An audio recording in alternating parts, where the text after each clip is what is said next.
Chapter 14. Illuminati. Aliens. I wake. It is 5 p.m.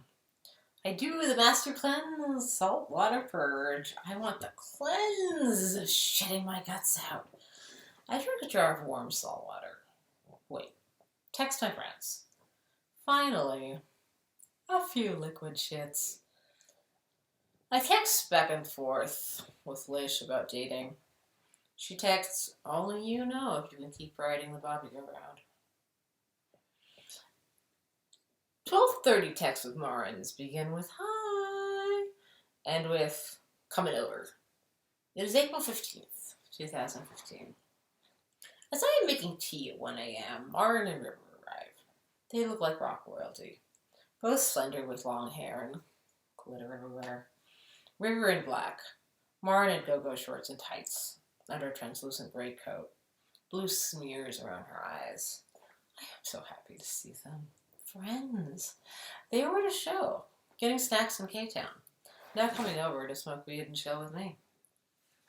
Marin is a former model, actress, and musician, music video vixen. She worked it. Now she sings with her and River's band Pet Sex. Pet Sex played a show this Saturday, and Bobby and I were too tired to go, as we so often are. River and I trade off smoking bowl after bowl like old times. Valley of the Doll is on mute, radiates from the TV.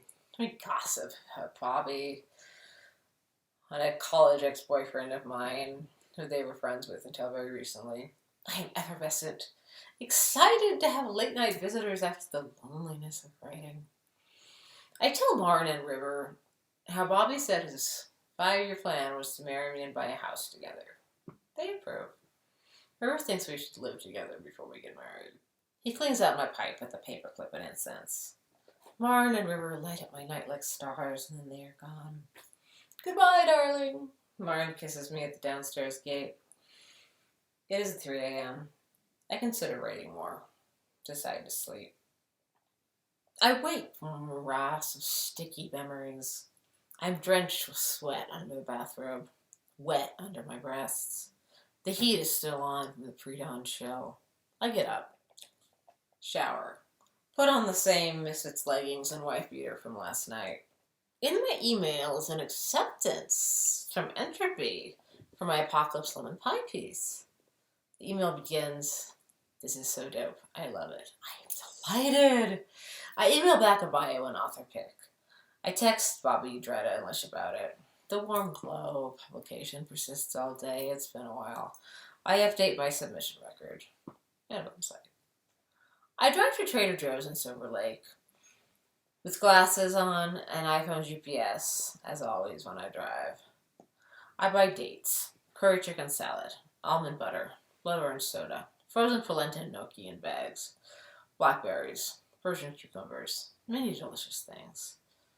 A double-bagged paper bag heavy with groceries breaks handles and falls as I carry the 3 bags, toilet paper, and paper towels up the stairs to my apartment. Nothing breaks. I tuck each one of the vintage patterned Trader Joe's bags upstairs. Put the groceries away. Plot. I need one thing a day so they last a long time. I pull off my sweaty clothes. Lie on the couch in cotton what-the-fuck star panties. Smoke a bowl. Watch a Sex and the City marathon on E. I post smugly on Facebook, I'm such an asshole, about my Camp NaNoWriMo word count, forthcoming entropy publication, and blood orange soda. I decide to get back to the AASA. I move around paragraphs. It comes out as harsher a critique than I had originally intended.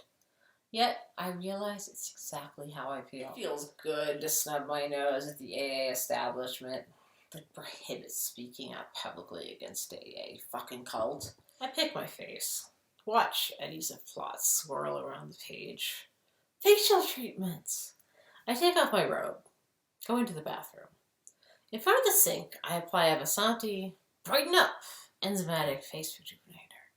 Rub the grit into my face. Rinse it with warm water.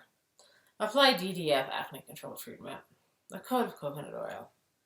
Eye cream. I brush out my strong skunk-streaked hair. The white roots are about the width of your average skunk. My hair flows to my waist in the back, stringy and thin on the sides, brown glints in the back. I haven't dyed or cut it in a long time.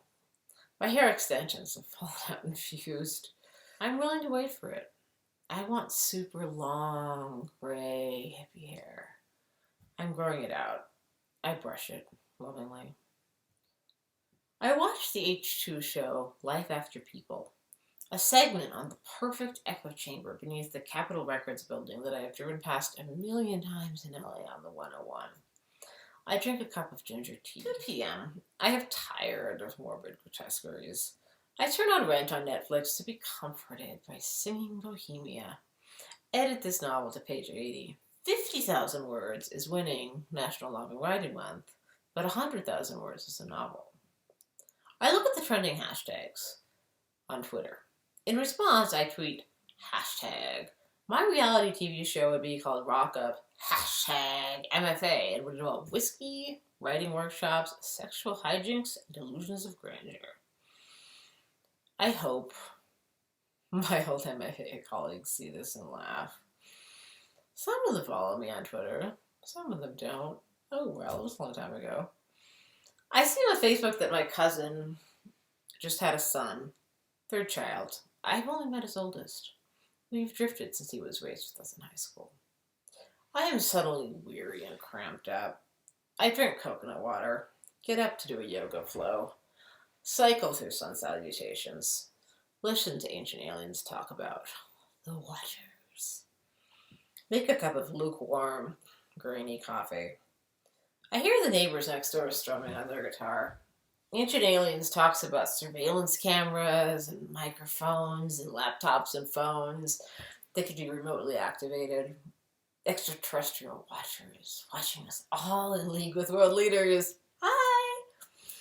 In such a surveillance society, it is best to be transparent and not break the law. All secrets are knowable. I get ready for Omar to come over for Drag Race. I so enjoy our Monday night gatherings. My dead wife Katie and I used to host Drag Race Mondays on seasons past in 2010 to 2012.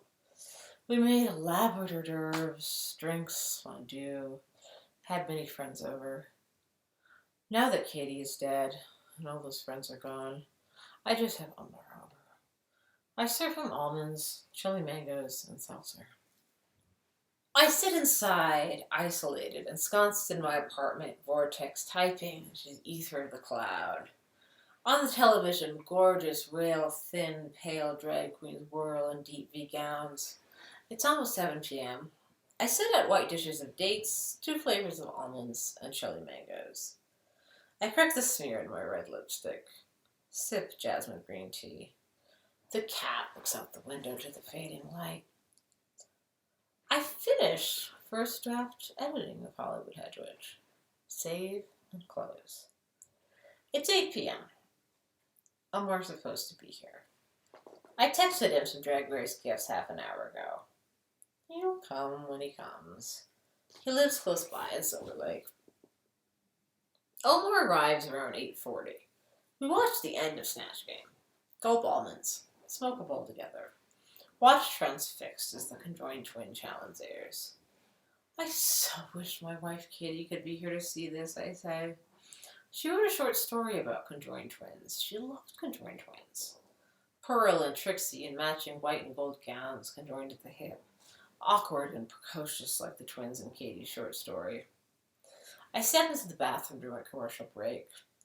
Hear voices in my head say, "They have cable television in the afterlife. Katie is with you watching RuPaul tonight. Show Omar the wedding album." Omar leaves right after Drag Race, before I have a chance to show him the wedding album. He loops around my apartment for a long moment, looks at a painting.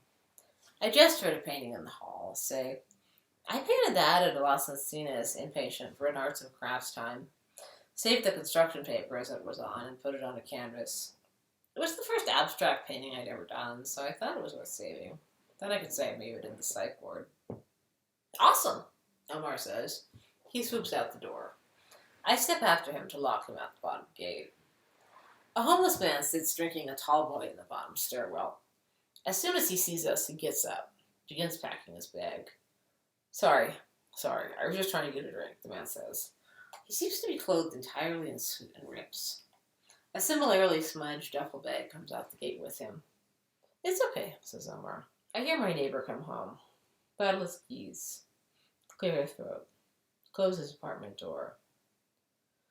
I text Bobby about the homeless man drinking in the stairwell. Ask, how was practice? Are you okay? He texts. My phone rings. It's Bobby. We talk about how it might have been Omar's fault that the door was unlocked, or my neighbor's. How we could either go to Utah to hike Bryce Canyon the last week of May, or go to Reno, so Bobby could meet my 97-year-old Mexican grandma. I say, we get to decide. I want to be diplomatic. If he wants to go to Utah, I'm up for it. I've never been to Utah.